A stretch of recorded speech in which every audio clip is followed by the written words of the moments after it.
This is the largest sector in our government. It is the largest employer in our country. And the more jobs we create, the better a country we serve, the better an environment that you are in. It is therefore imperative for us that we ensure that we add as much value as we can in our country in terms of the exports. Anything that we can do to Kenya to create parking, for example, to create packages and sell in packages and send in packages, the better for us. And that's why in this year's finance bill, we changed the importation, the taxes related to importation of packaging materials was at about 73% and has come down to zero rated.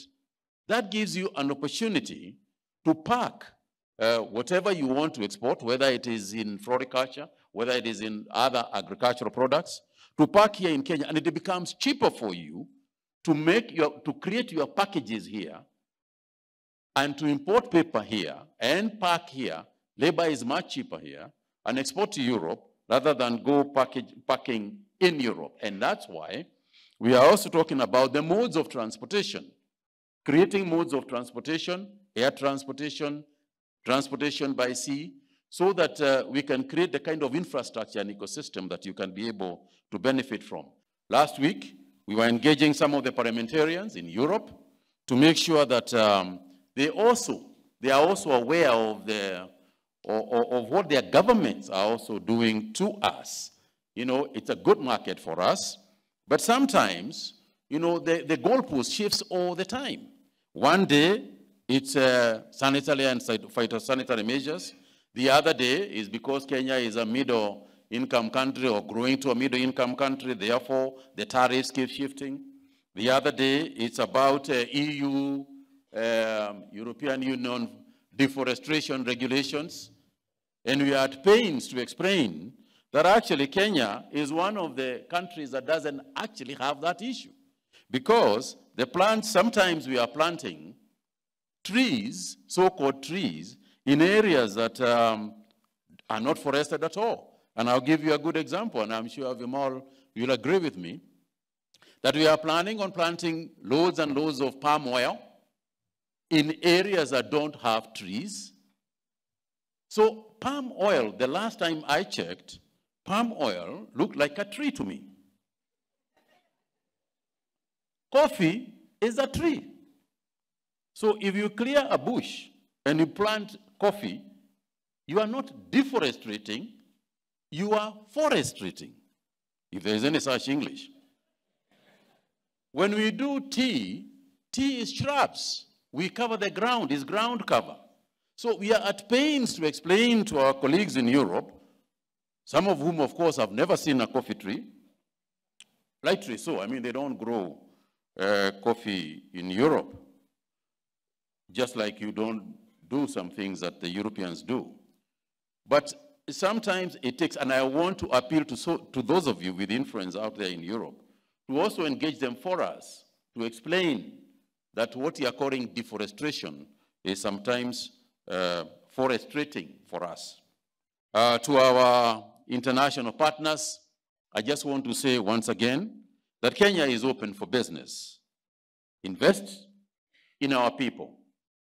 And investing in our people as a government, we are also revising and revitalizing the schools, the Kenya schools of agriculture, to infuse one thing, to infuse the interest of youth in agriculture, and to infuse technology in agriculture.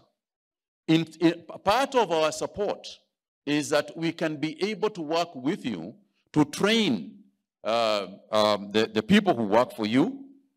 We know you spend a lot of money doing so. We want to be partners with you in training people so that we cut some of the costs that you incur. So one of the things that I would like to ask you, and to inform those of you who are not doing it, is by the end of the day, technology is the key. Technology is what is going to make us continue to be leaders in this business. Unless we infuse technology in our businesses, we will be left behind. And therefore, it is indeed part of my work as well to assist you as much as I can in things, internet, in terms of cheaper technology for yourselves. The use of AI as we move forward is going to be key to your success and my success. And therefore, we want to partner with you, not just in one area, not just in terms of tariffs and non-tariffs, but we want to partner with you even in production. And in so doing, we have agreed with the chairman here that we continue to have an open door policy. We engage each other more than we have in the past so that we can be able to be more useful to each other in the future. Kenya is not just part of the global flower business. Kenya is a leader in that business. And I want to start by acknowledging that it is not a leader by chance. It is a leader because of the hard work that has gone into this business. You are doing a fantastic job. That's why you are who you are. Not that we do not have challenges. Challenges we do. As I sat in here with Vimal and the chairman, it was indeed pointed out to me the kind of challenges that you have. There is a transportation problem. And in case you didn't know, those of you from AFA and from KEFIS, one of the problems that these good people are complaining about is the charges and levies that you put on them, even as you give them a nice speech.